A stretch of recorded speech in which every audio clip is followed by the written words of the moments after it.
I'm interested to hear what you said there about low mood and also depression, because it's one of those symptoms that perhaps isn't talked about enough, but it affects a lot of people, probably at any one point in time, with people who are within a year of their cancer, probably about a quarter of people.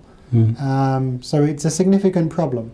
It is, yeah. It was a big problem for me, to be honest with you. I've had some really grey days, as they say, but you've really got to be focused, like on coming outside the other end of the tunnel, if that's the right word. And that's where, I tried to get my mind set all the time, but unfortunately, being a male and being like a young male of 54, if that's the right word, I used to work with younger people, so I was always upbeat, always talking about, something at work and, being involved with other people. And then when you took out that like cocoon and you come in the hospital cocoon, and then eventually, I had all my treatment, and then, one day it comes to the point where my wife's gone back to work, and I'm on my own, like at home, sitting like looking at four walls, and that's a real major problem. I totally agree with you that period where you're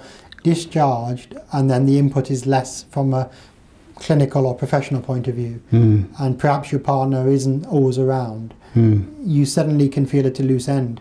Now you've already kind of changed your role by necessity from that full-time working person.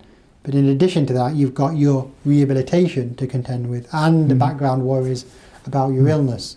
That combination is quite a difficult one to handle, I think. It's very much so. What kind of symptoms were you getting? Symptoms are things like, were you worrying? Were you low? Were you concentrating too much on bodily symptoms? I wasn't too concerned about my cancer, if that's the right word. I was more concerned in what I was going to do, perhaps from a financial point of view at the end of the tunnel, because I knew work were very good with me. I was getting paid initially, at work, but at the same time they were ringing up and saying, like, when you're going to come back, and I was saying another month, because like they had to employ somebody to take my place. So in effect, they were, paying double for my job, and that was always at the back of my mind, what I was, the financial aspect of it. And really, it's not a problem. Finances,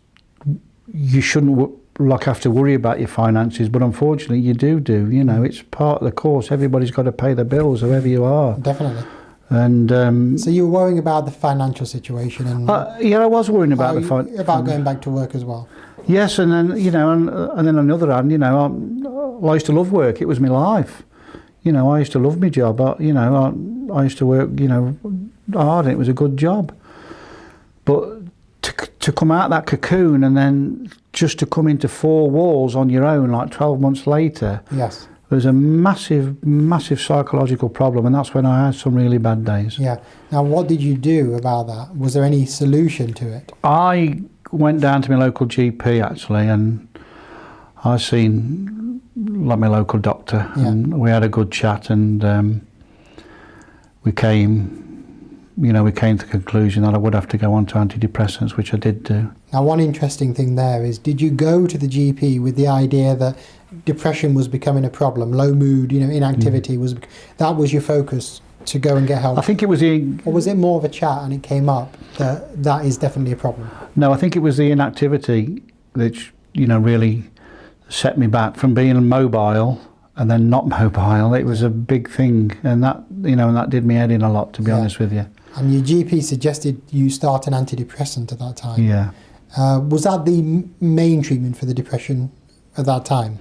At that precise time it was, yes. Because I know later you also had some input from our team, but that's very recent. Yeah. But at the time it was mainly the antidepressants. It was, yes. And did you feel the antidepressants worked for you? The only reason I ask is because people have mixed feelings in the the general population, viewers will as well, about whether they should or shouldn't take them. What are the pros and the cons? They've helped me, to be honest with you. They've lifted me. I'd say they've lifted me 30-40%, to be honest with you. They've worked for me. And I have felt generally better. But my biggest problem is I had to take a step further then and get some more help. That's, you know, when I asked to see yourself and, you know, come into Leicester Royal and have a chat with yourselves, you know. Now, we know those teams like ours, the specialist psycho-oncology teams, they're not always available in every service and every hospital in every country, you know, it's very patchy. But it sounds like you are advocating trying to get help for the emotional side as well as the physical side. Yes, I not did, just yes.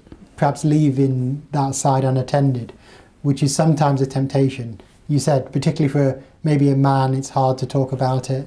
You know, sometimes these things creep up on you gradually, don't they? And you're not sure, is it a failing that I'm not coping, or is it, you know, is it perhaps a normal part of the illness? You know, it's hard to know when is that threshold coming, when it's time to ask for help. But it sounds like you're an advocate of asking for help in a prompt way.